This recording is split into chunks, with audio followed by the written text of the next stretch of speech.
Alright, welcome back to Let's Play Demon Souls. In part 25 here, we're going to go ahead and take on the boss of 2-2. I'm going to collect a few items here first, and then make an adjustment. Instead of the regenerator ring, I'm going to use the ring of flame resistance. And then I want to show you, if you run back here, another item. There's another passageway you can enter back into. This is where I came out of the pitfall, well, the chasm room. But if you come back here, there's a body with an item on it.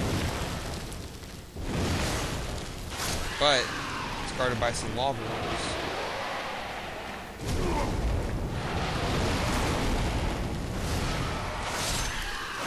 That's 2 down.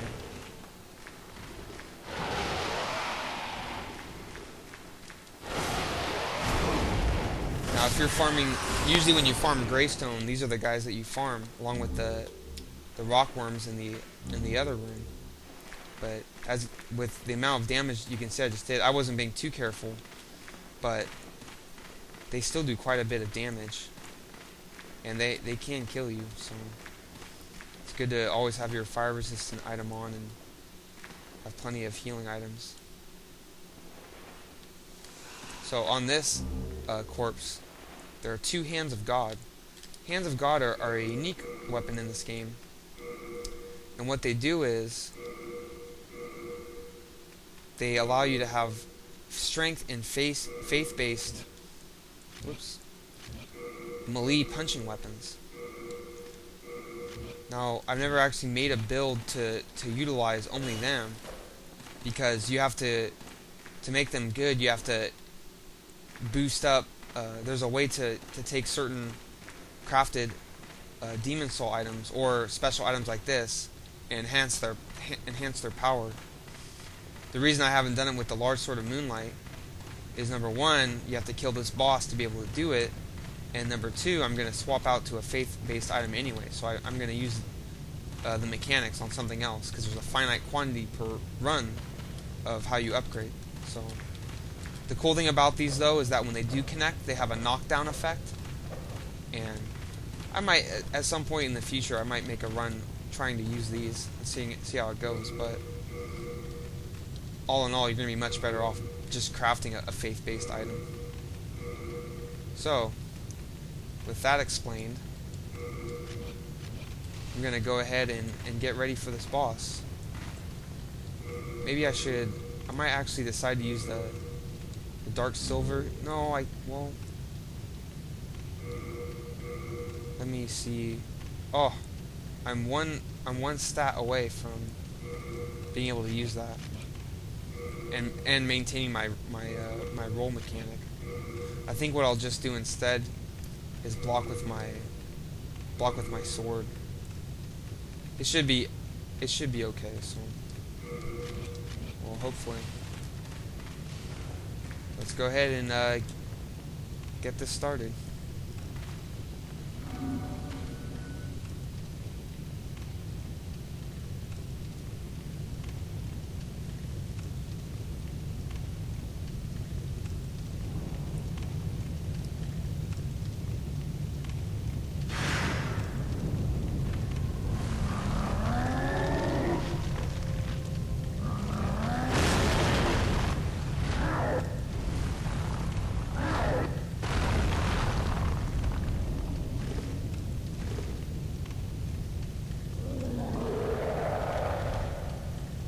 Okay, so this is Flame Lurker, and he is like a demon made completely of fire. I'm just going to go ahead and start by casting Regeneration and getting into the thick of things.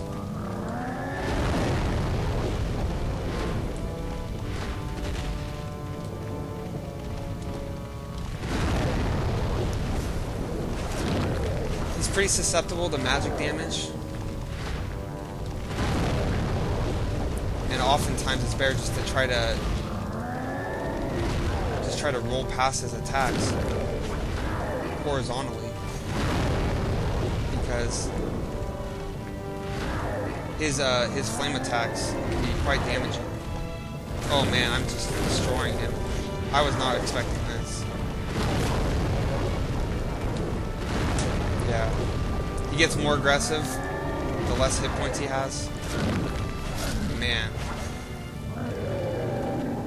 All that build up just for that. I had a feeling that might happen, but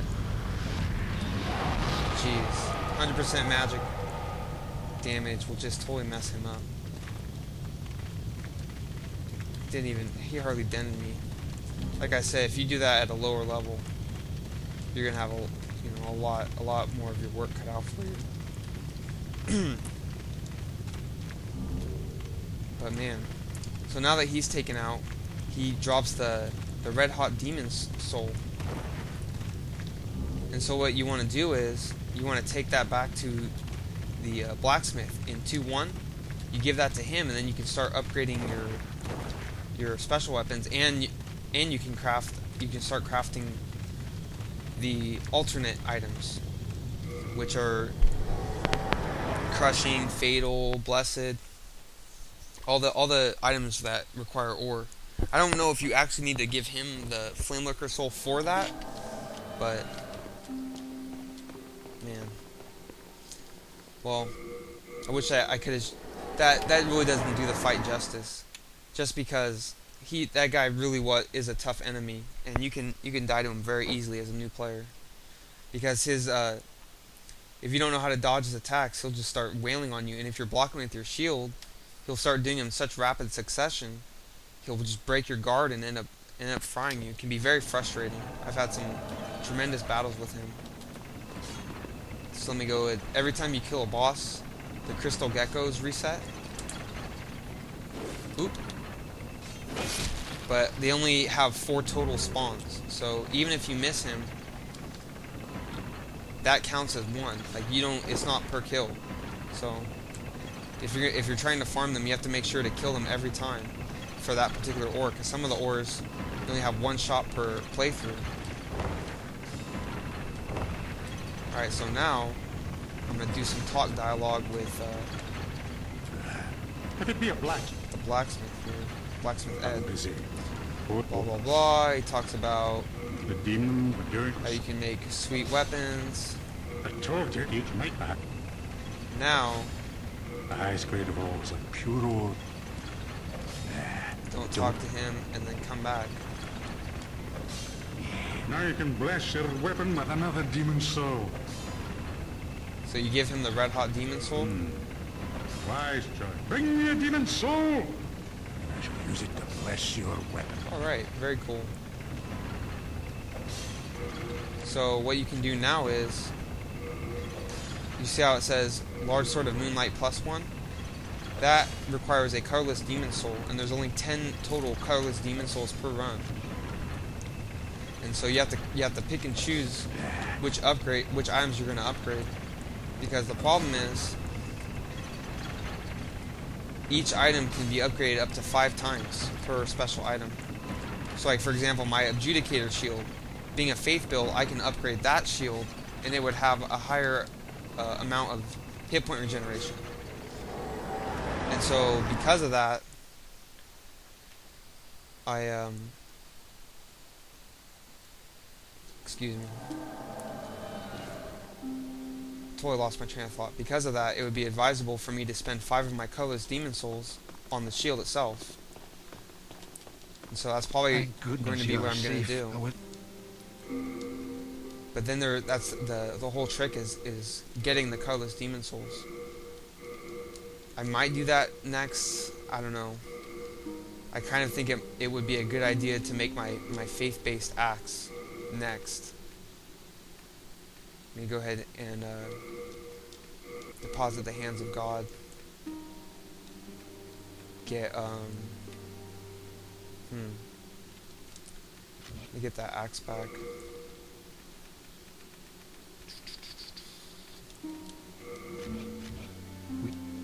And with that taken care of, I just want to make sure. Okay. We are in debt.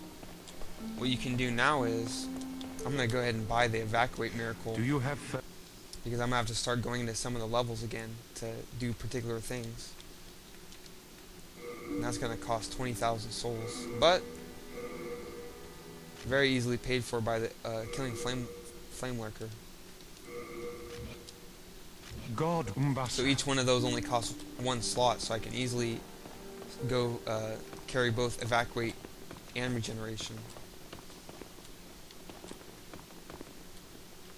So one thing I think I can do real fast, if I go back to the Bolitarian Palace, I'm going to run over to the area where Executioner Meralda was. And if you remember, there was an item hanging on a bar there, and actually that item is a colorless demon soul. It's one of the 10 that you can get. So I'm going to pick that one up first and then evacuate back to the Nexus, because if you don't have evacuate, it makes getting out of that area much trickier. And I think by minimizing the risk, this is the good timing to do this.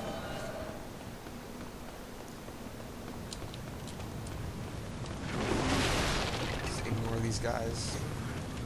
The Crystal Gecko the Crystal Gecko is back here as well, ever since we killed the Tower Knight. Let me go ahead and put my regenerator ring back on as well, since I'm no longer fighting the flame lurker.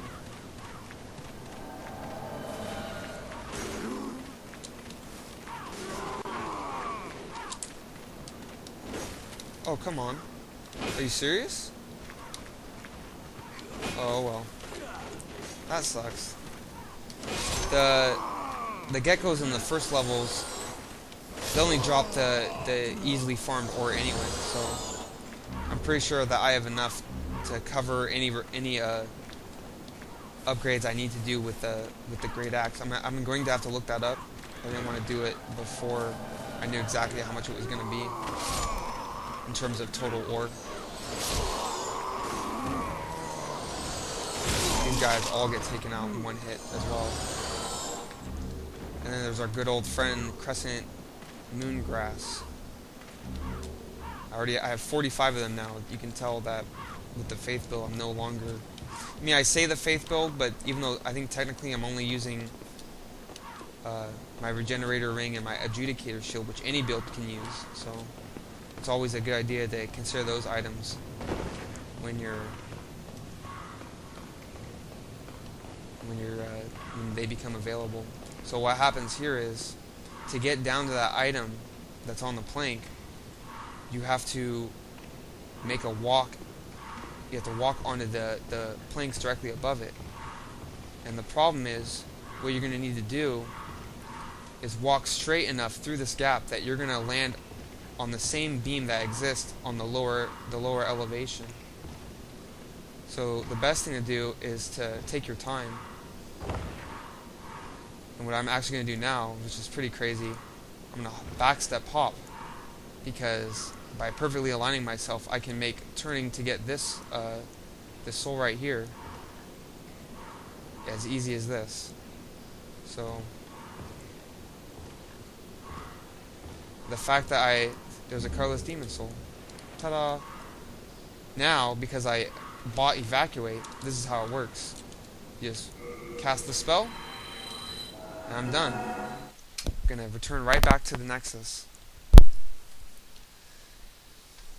And with that colorless demon soul, I'll be able to do an upgrade on my shield +1. The plus skills on the Moonlight weapon, they actually don't increase its damage. It just gives you a small bonus to your faith in general.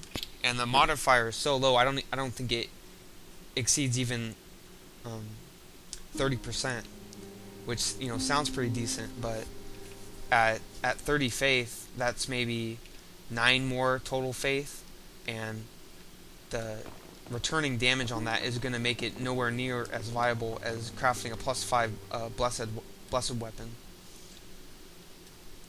And so, anyways, that'll about wrap it up for this video. In the next video, I'm going to get a couple more colorless demon souls, upgrade my shield, and then start working on my blessed great axe.